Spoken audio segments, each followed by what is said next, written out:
Hello, so that's it. We're past the halfway mark this week. We're doing great. We're going strong, right? Right? Well, you might be. I'm probably not so much, but I'm trying. I'm hanging in there. So, EMOM, 3 rounds. So every minute on the minute for 3 rounds. This is a bit of a longer one to do, so there's no accessory work programmed. This is fine in itself, okay?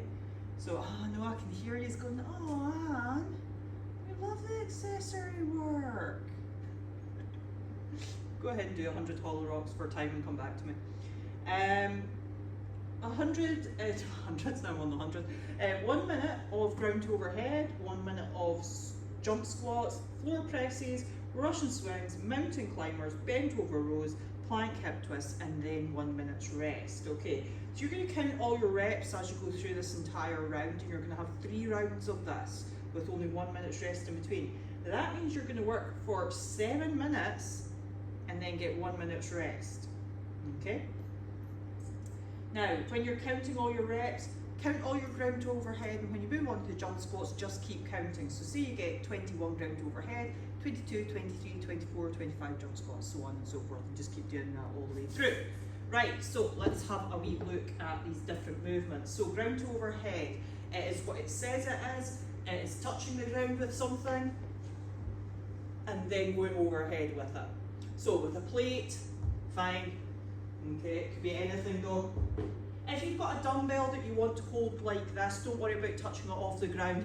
Just kind of go like ankle sock height, that's fine, so you don't bash your fingers on the ground. It just goes overhead as well. Make sure chest up, butt down, okay? Keep the weight nice and close to your body. It's not a kettlebell swing, okay? So it's not swinging out and round. Nice and close to your body, from the ground, straight up and over. If it's something slightly heavier, you can absolutely go to here and then get it overhead. So say you've got like a slightly heavier dumbbell, you could do a clean and jerk, okay, to here, and then go overhead, that's absolutely fine.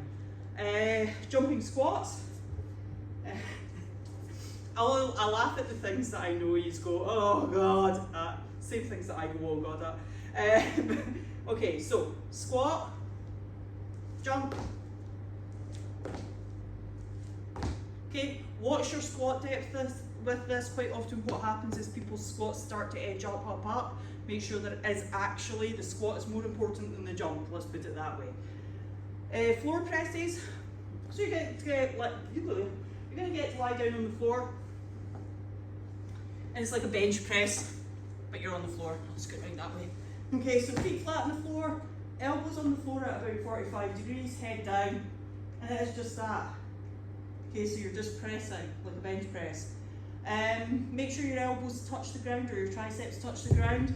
If you've only got one weight, then you can either go one arm at a time and just keep switching, or you can hold the weight between both hands and do it that way. That's nice. Russian swings. So the Russian swings, they just go out to here, not overhead. You can do them with a dumbbell. Heels down, butt goes back behind your heels.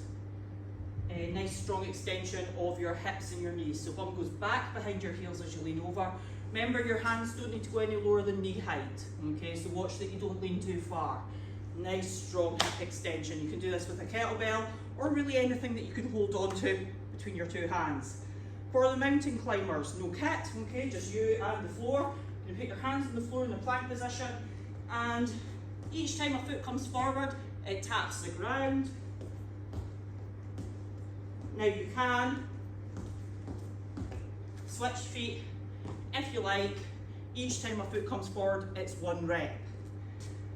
Bent over rows. Again with the bent over rows, you can do this with both hands at the same time, 1 hand at a time. There's actually quite a lot of options with this, so here's a couple, but you'll get the idea.